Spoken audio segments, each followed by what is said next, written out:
অনেক দিন পর আজকে আমি শাড়ি পরলাম। অনেক দিন হবে জানো তো, প্রায় 2-3 মাস শাড়ি তো এখন আর পরাই হয় না। হঠাৎ করে আজকে মনে হলো একটু শাড়ি পরি। আর বিশেষ কারণ আছে আজকে শাড়ি পরার, কারণ হচ্ছে আজকে বৃহস্পতিবার। আর আমি এর আগের বৃহস্পতিবার থেকে ঠাকুরের ঘট পাচ্ছি। তো হঠাৎ করেই মনে হলো যে যদি শাড়ি পরে আজকে ঠাকুর পুজো করি, মনটা আমার অনেকটা ভালো লাগবে। সেরকমভাবে তো শাড়ি পরে ঠাকুর পুজো করাই হয় না। যাই বলি আমরা ম্যারিড মেয়েদের কিন্তু শাড়ি পরলে দ্বিগুণ ভালো লাগে, কীরকম একটা লক্ষ্মীমন্ত দেখতে লাগে। আর তার ওপর বৃহস্পতিবার দিন সকালবেলায় শাড়ি পরে পুজো দিলে মনটা অনেক বেশি ফ্রেশ লাগে। তাই সকাল সকাল মাথা স্নান করে শাড়ি পরে এখন চলে এসেছি ঠাকুরের কাছে পুজো দিতে। এই যে দেখো তোমাদের দাদাভাই ফুল এনেছে। আর বৃহস্পতিবার বলতেই হয় না যে আমের শখা, পান পাতা, কলা এগুলো দিতে। ফুলওয়ালাই কিন্তু প্রত্যেক বৃহস্পতিবার এরকম করে ফুলের জায়গাটাকে সাজিয়ে দেয়। দেখো কত সুন্দর একটা আমের পল্লব দিয়েছে। 7টা পাতা পেয়েছি জানো, আজকে 8টা পাতা ছিল, তো 7টা পাতা দিয়ে আজকে আমি আমের শখাটা দিলাম। কি সুন্দর লাগছে না ঘরটা পাতার পর। এই যে দেখো সমস্ত কিছু কত সুন্দর সাজিয়ে দিয়েছে। দুব্ব ঘাস, ফুল, বেলপাতা, কোনো কিছুরই অভাব নেই। এই যে দেখো আমি স্বস্তিক চিহ্ন আঁকছি। যেন এর আগের বারে স্বস্তিক চিহ্নটা আমি ঠিকঠাক নিয়মে আঁকতে পারিনি, প্রথম এঁকেছিলাম যেহেতু। তারপরে ইউটিউবে সার্চ করলাম।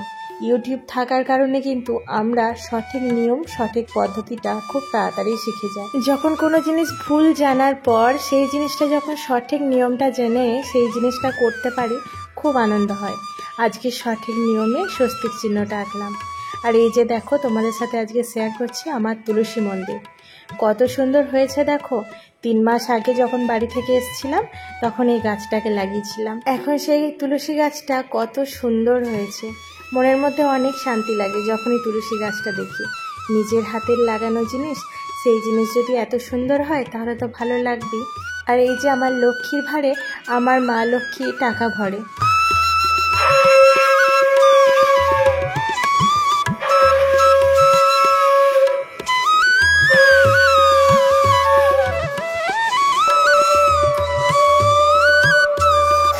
পুজো দেওয়া কমপ্লিট হলো। এই যে দেখো ঘরটা কি সুন্দর লাগছে না দেখতে। আমার তো যতবার দেখছি নিজের মনের মধ্যে অনেকটা ভালো লাগছে। আর আমার ঠাকুরের জায়গাটা যতবার দেখি ততবারই মনে হয় আবার দেখি। সারাদিনে কতবার যে এই ঠাকুরের জায়গার সামনে আসি সেটা আমি গুণে শেষ করতে পারবো না। এত ভালো লাগে আমার, মানে ঠাকুরের জায়গাটাকে দেখতে দিনের মাথায় অনেকবার করেই আসি। প্রত্যেক দিন ঠাকুরকে পুজো দেওয়ার পর, ঠাকুরের পায়ে ফুল দেওয়ার পর ঠাকুরের রূপটা মনে হয় প্রত্যেক দিনের মতো নতুন লাগছে। পুজো দেওয়া কমপ্লিট করে এখন এসেছি মামামের জন্য খাবার বানাতে। আজকে মামামকে কর্নফ্লেক্স খাওয়াবো। আমি আমার 17 মাসের মেয়েকে কিভাবে কর্নফ্লেক্স খাওয়াই চলো তোমাদের সাথে একটু শেয়ার করি। কর্নফ্লেক্সটাকে মিক্সিতে গুঁড়ো করে নিয়েছি। তারপর গরম গায়ে দুধের সাথে কর্নফ্লেক্সটা দিলেই অনেকটা কিন্তু ফুলে উঠবে। 1.5 চামচ মতো কর্নফ্লেক্স দিয়েছি, সেটা ফুলে অনেকটা হয়ে গেছে। আর তার মধ্যে দিয়েছি আখের গুড়। এইভাবেই আমি আমার মেয়েকে কর্নফ্লেক্স খাওয়াই। চলো আজকে এই গরমের মধ্যেও সারাদিন শাড়ি পরেই কাটাবো। দেখা যাক এই গরমের মধ্যে সারাদিন শাড়ি পরে আমার সংসারের সমস্ত কাজটাকে আমি করতে পারি কিনা। ঠাকুর পুজো তো দেওয়া হয়ে গেছে, মেয়েকে খাওয়ানোও কমপ্লিট করে নিয়েছি। এরপর চলে এসেছি বিছানাটাকে ঠিক করতে। মশারিটা আগেই গুছিয়ে দিয়ে গেছিলাম। তারপর এই যে এখন বিছানাটাকে ঠিকঠাক করে নিচ্ছি, পরিষ্কার পরিচ্ছন্ন করে বিছানাটাকে গুছিয়ে নেব। আর শাড়ি পরলে অনেকটা অসুবিধা হয় যেমন, তেমন কিন্তু নিজেকে দেখতেও বেশ ভালো লাগে, অন্যরকম লাগে। এখন যেহেতু শাড়ি সেরকম আর পরাই হয় না, তাই মনে হলো যত গরমই করুক আজকে সারাটা দিন শাড়ি পরেই কাটাবো। আর শাড়ি পরে সমস্ত কাজগুলো কমপ্লিট করব। এই যে দেখো আমি এখন মাম্মামের পালনগুলো গুছিয়ে নিচ্ছি। আর মাম্মাম এসছে আমাকে ওষুধ দিতে। এই যে দেখো ও জানে এগুলো আমার ওষুধ, এখানে ক্যালসিয়াম ওষুধ আছে, তো ও ওষুধগুলো আমায় দিতে এসছে। আর ও বলছে মাম্মাম খাও। তো ওর সাথে তো আর খেলার কোনো সঙ্গী নেই, তাই আমিই চেষ্টা করি ও যখন যেরকম মুডে থাকে ওকে নিয়ে একটু খেলা করার। ও যখন যেটা আমায় বলে আমি সেটা করারই চেষ্টা করি, যাতে আমার লক্ষ্মী মেয়েটা একটু ভালো থাকে, একটু আনন্দে থাকে। ওকে নিয়েও আমি চেষ্টা করি অনেকটা টাইম কাটানোর। আর আমি যাই কাজ করি না কেন মুখে কিন্তু ওর সাথে নানান রকম কথা বলতে থাকি, আর ও তাতে অনেকটা খুশি হয়ে যায়। আজকে ঈশা বারবারই আমায় বলছিল মাম্মাম ওষুধ খাও, তো ওই কারণেই আমি মিথ্যে করে ওষুধটা বিস্কুটটা খেয়ে ওকে দেখালাম, তারপরেও অনেকটা খুশি হয়ে গেল আমি যে তোর কথা রেখেছি।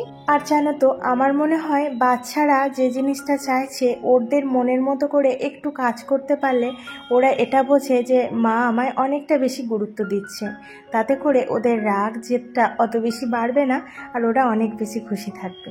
বিছানাটা গুছিয়ে নিয়েছি, তার সাথে আজকে একটা টেডিও রেখেছি। টেডিটা রাখার পর বিছানাটা কিন্তু বেশ সুন্দর দেখতে লাগছে। আর এই যে আমার প্রত্যেক দিনের এখন রুটিনে এসে দাঁড়িয়েছে চিয়া সিডটা খাওয়া। তো এই চিয়া সিডটা এখন আমি খেয়ে নিচ্ছি। আর আজকে ব্রেকফাস্টে আমি ছাতু খাবো, আমি অন্য কিছু আজকে ব্রেকফাস্টে খাবো না, কারণ আমার পুজো দিতে আর ঘরের সমস্ত কাজ কমপ্লিট করতে অনেকটা লেট হয়ে গেছে। এরপর যদি আমি হেভি কিছু ব্রেকফাস্ট করি তাহলে আর লাঞ্চ টাইমে লাঞ্চ করতেই পারবো না। চলো আজকের পর একটু শোকেসটাকে গুছিয়ে নিই। বাড়ি থেকে আসার পরই শোকেসের ভিতরটাকে খুব ভালোভাবে গুছিয়ে নিয়েছিলাম, আর আজকে শোকেসের সামনেটাকে একটু ভালোভাবে গুছিয়ে নেব। প্রায় দিনই আমাকে এই শোকেসের সামনেটাকে গোছাতে হয়। মামাম এখন শোকেসের ওপরটাতেও হাত দিতে পারে, আর ওই যে শোকেসের ড্রয়ারটাকেও খুলতে পারে। যখন তখন যেটা সেটা জিনিস নিয়েও এখানে সেখানে ফেলে রাখে সমস্ত জিনিসগুলো, তাই আমাকে সব কিছু গুছিয়ে রাখতে হয়। দেখো, এই যে একটা ঝাঁকার মধ্যে আমি আমার মামামের সমস্ত জিনিস রেখে দেবো, মানে ওর ডেলি ইউজের জিনিসগুলো, শ্যাম্পু, তেল, বডি লোশন, চিরুনি, এই যে দুটো হিমালয়ের কাজল আছে, এই কাজলটাই আমি ওকে পরাই। আর এই যে একটা তুলোর বাঞ্চ রেখে দিলাম, আর সুথলটা। মাঝে মাঝে যখন দেখি মামামের কোথাও র্যাশ বেরিয়েছে তখন ওই তুলোটা দিয়ে সুথলটা লাগিয়ে দিলে কিন্তু খুব তাড়াতাড়ি মিলিয়ে যায়। তো এই কারণে আমি সমস্ত জিনিসগুলো এক জায়গাতেই রেখে দিলাম। আর শোকেসের এক সাইডে দেখো রাখলাম মামামের প্যাম্পার্স। আর আমি সমস্ত জিনিসগুলো একটু ভিতর দিয়েই রাখছি, কারণ সামনাসামনি যে জিনিসগুলোই রাখি না আমি, সেই জিনিসগুলো আর জিনিসের জায়গায় থাকে না। তো একটু সিম্পলভাবে গুছিয়ে নিলাম, আর শোকেসটাকে এরপরে ভালোভাবে মুছে নেব। দেখো শোকেসটা আমার গোছানো হয়ে গেছে। এই যে দেখো এখানটা আমি কত সুন্দর করে সাজিয়ে রেখেছি শোকেসের সামনে চিরুনি টিরুনি দিয়ে। কিন্তু কিছুক্ষণ পরেই যদি তোমাদের সাথে আবার শেয়ার করি তাহলে কিন্তু এই জায়গাটা এরকম থাকবে না। মাম্মাম তো চিরুনিগুলো সবার প্রথম নিয়ে এদিক ওদিক করে দেয়। তো যাই হোক, শোকেসটাও গোছানো হয়ে গেছে, আর গোটা ঘর এখন খুব সুন্দরভাবে গোছানো কমপ্লিট হয়ে গেছে। হঠাৎ করে দেখি বৃষ্টি নেমেছে, আর বৃষ্টি দেখতে আমার ভীষণ ভালো লাগে।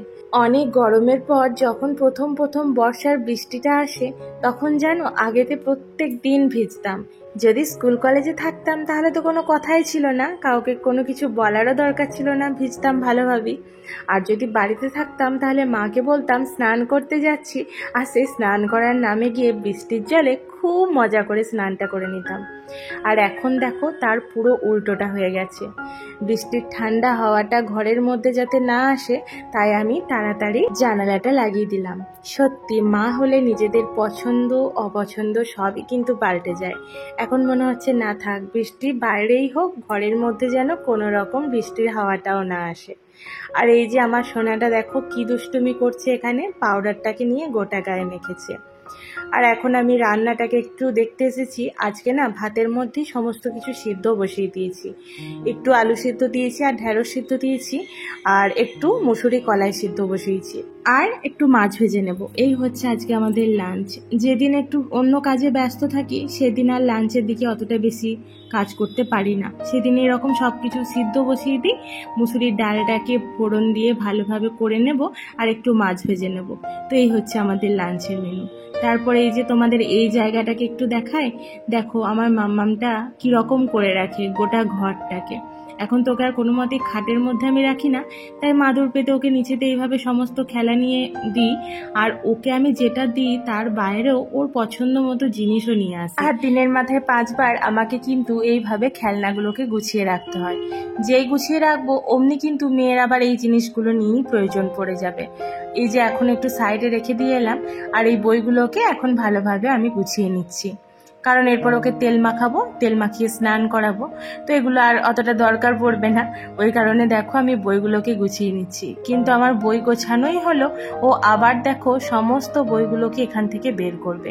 আর এই যে দেখো আমার ওষুধের বক্সটা, মানে এখানে সব রকমের ওষুধ থাকে, ব্যথার ওষুধ, জ্বরের ওষুধ, মানে ফার্স্ট এড বক্সই বলতে পারো। যা কিছু দরকার হয় সমস্ত রকমের ওষুধই কিন্তু এখানে থেকে যায়। মামাম সেই ওষুধের বক্সটা নিয়েও বসেছিল আজ খেলতে। তোমরা তো দেখলেই আমাকে ওষুধ দিতে গিয়েছিল খাওয়ানোর জন্য। তো আমার মেয়েও কিন্তু আমার প্রচুর খেয়াল রাখে। এই যে দেখো বইগুলো নিয়ে আবার সমস্ত ওকে বের করছে, ও এখন পড়া করবে। তো ওর মতের বিরুদ্ধে আমি কোনো কিছুই করি না, তাতে করে বেশি রেগে যায়। আর এই যে খেলতে খেলতে মাঝে মাঝে আমার কোলে এসে ঝাঁপিয়ে পড়ে, আর আমি ওকে অনেকটা আদর করে দিই। খুব ভালো লাগে যখন ও খেলতে খেলতে আমার কোলের মধ্যে এইভাবে ঝাঁপিয়ে পড়ে। দেখো ক্যামেরার দিকে কিভাবে তাকিয়ে আছে। আর এখনো অবধি ওকে আমি ক্যামেরার ট্রাইপডটাতে হাত দিতে দিই না, কোনো রকমে বুঝিয়ে রেখেছি ওটা উ আছে, ওটা জুজু, তো এটা তো এখন হাত দেয় না। জানি না ভবিষ্যতে কি করবে আমার ট্রাইপডটাকে নিয়ে। তো দেখো এখানে আমি মামামকে স্নান করিয়ে নিয়ে চলে এসেছি, আর এরপরে আমি ওকে বডি লোশনটা মাখিয়ে দেব। আমি কিন্তু ওকে প্রত্যেক দিনই কোকোনাট অয়েল দিয়ে মাসাজ করে স্নান করাই, আর স্নান করিয়ে আনার পর বডি লোশনটা ইউজ করাই। আর মাঝে মাঝে যেদিন প্রচুর ওয়েদার খারাপ থাকে, বৃষ্টি হয় বা একটু ও মানে হাঁচি দেয় বা কাশি করে, তখন কিন্তু আমি ওকে সর্ষের তেল মাখাই, যাতে করে ও যদি ঠান্ডা লেগে থাকে সেটা তাড়াতাড়ি ঠিক হয়ে যায়। তো এইভাবেই আমি যেদিন যেরকম প্রয়োজন বুঝি সেই দিন অল্টার করে আমি ওকে সর্ষের তেল, নারকেল তেলটা দিয়ে থাকি। তবে প্রচণ্ড গরমে বাচ্চাদেরকে কোকোনাট অয়েলটা মাখানোই বেস্ট। তো আমি ওকে বেশিরভাগ কোকোনাট অয়েলটা দিয়ে থাকি, আর খুব মাঝে মধ্যে দরকার পড়লে সেদিন সর্ষের তেলটা দিই। এই যে দেখো ভালোভাবে বডি লোশনটা মাখিয়ে দিচ্ছি। আর ও মাঝে মাঝেই কিন্তু দেখো তোমরা ও হাতটা পাতবে, কারণ ওর হাতেও বডি লোশনটা আমাকে দিতে হয়, ও নিজে নিজে মাখবে এরকম একটা বায়না করে। তো ওর বায়না তো আমাকে রাখতেই হবে, তাই আমি ওর হাতে একটু একটু করে বডি লোশনটা দিই, আর ও একটু একটু করে নিজের মুখে বডি লোশনটা মাখতে থাকে। বডি লোশনটা মাখিয়ে দিচ্ছি। আর এখন এই ওয়েদার চেঞ্জের সময় বাচ্চাদের কেয়ার কিন্তু একটু স্পেশালভাবেই নিতে হবে। আমি মামামের খিচুড়িটাও রান্না করে এসেছি। আজকে মামামকে খাওয়াবো খিচুড়ির সাথে 1 পিস মাছ, আজকে ওকে পোনা মাছ দেবো।